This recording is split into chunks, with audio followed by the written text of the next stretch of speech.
Halos isang taon nang makalipas ang May 2022 election. Malaki ang pagdududa sa resulta nito, ngunit parang nawalan na ng pag-asa at isinuko na lang ng marami ang kagustuhang makapaglagay ng matapat at maayos na gobyerno. Nanahimik ang oposisyon, wala na raw magagawa, tanggapin na lang ang nangyari, move on. Ngunit tumindig ang TN Trio, Truth and Transparency Trio, Eliseo Rio Jr., Franklin Isaac at Augusto Lagman. Bakit nanindigan ng TN Trio? Ang Philippine Election 2022 International Observers Mission o IOM ay nagpahayag ng mga documented elections-related human rights violations, including vote buying, failure of the electronic voting counting system, misinformation, red tagging, threat, and even killings. Sinabi nilang ang eleksyon ay nabigong makaangkop sa international standard ng isang free, honest, and fair election. Ayon kay Liria Non, member ng IOM, the evidence is overwhelming. Marcos Jr. and Sara Duterte were not elected legitimately. Ginulantang ang sambayanan sa bilis ng resulta at napakalaking lamang ng mga incumbent at constant vote ratio na kinwestiyon ng tatlong information technology or IT experts na pinangalan ng TN Trio, Truth and Transparency Trio. Retired Brigadier General Eliseo Rio Jr., dating OIC ng Department of Information and Communications Technology o DICT at former COMELEC Advisory Committee Chairman for the 2019 election. Franklin Isaac, dating President ng Financial Executives Institute of the Philippines o FINEX, owner of Franklin Financials, consulting banking app specialist. At si Augusto Lagman, dating Chairperson ng Election Watchdog and National Citizens Movement for Free Elections or NAMFREL. Sila ay sama-samang nag-file sa COMELEC noong July 2022 ng kahilingan na makuha ang transmission logs ng 20 million votes sa unang oras ng eleksyon noong 2022. Ngunit walang nakamit na kasagutan.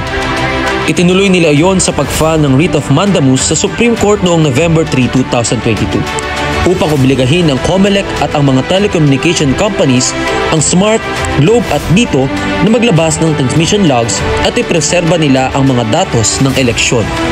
Ang kanilang mga supporters ay nagtiyagang magdasal sa harap ng Supreme Court araw-araw para humingi ng divine intervention hanggang sa nagpalabas ang Supreme Court ng order sa COMELEC na ibigay nito ang hinihinging data noong February 20, 2023.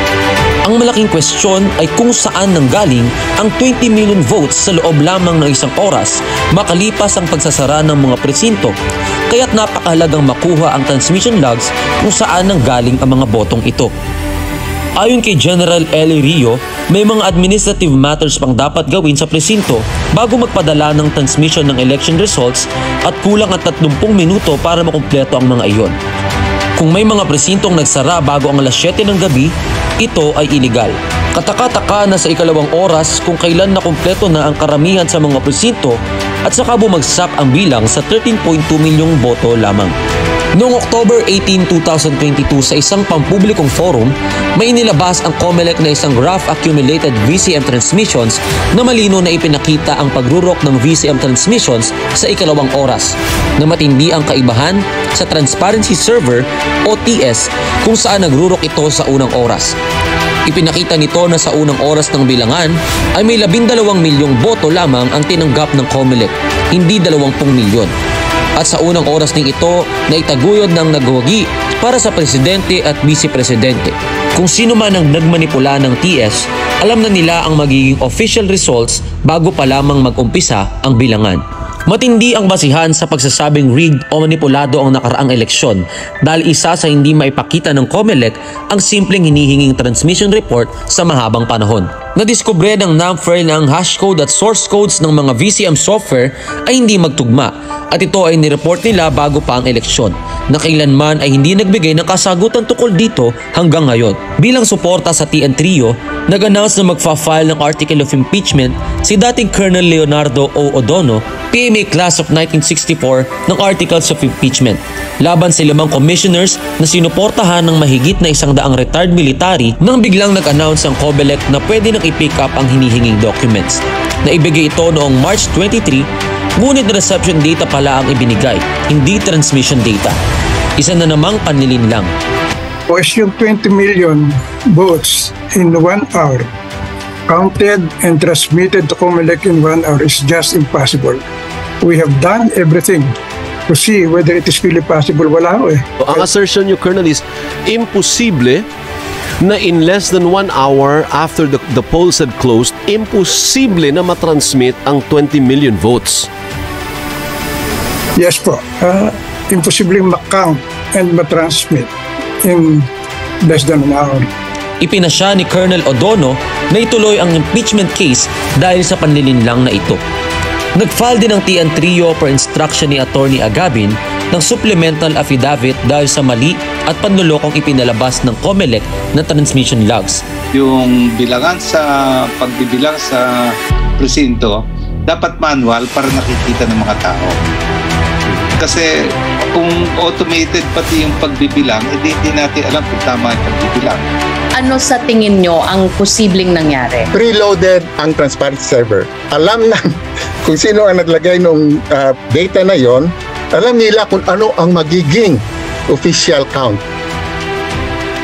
Yun ang aming pando, no? Kaya pero importante na ito ay counter ng COMELEC mismo. And the only way they can counter is to show yung actual transmission report. Ang amin lang gusto ay talagang mapakita na malinis at honest yung ating election. Because yun dapat ang ating concern. Iba yung transparent at saka lalo na, yun ang unang-unang step eh.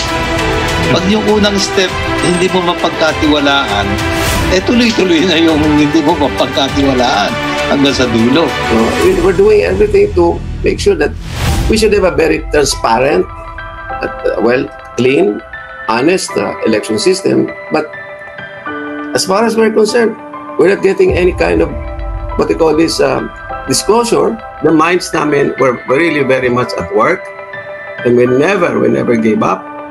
We never showed any kind na sabi namin hindi kami Kaya sabi ko nga po madasalin naman tayo providential naman po ang pagsama-sama namin tatlo. At siguro po maging providential po na maliwanagan naman po yung nasa kabila. At ibigay naman ang katotohanan sa taong bayan po. Yan po lang ang hinihiling natin. May nilabas na petisyon ng TN Trio na tinatawag na People's Mandamus to compel COMELEC to disclose true transmission logs bilang amendment ng na-file na mandamus. Samahan natin ang TN Trio na hindi mga politiko at walang vested interest sa pagtugis sa katotohanan sa nagdaang eleksyon. Salamat sa mga nakitindig sa kanila. Ang pagmamahal sa bayan ay hindi nagwawakas sa eleksyon at sa mga kandidatong sinuportahan natin.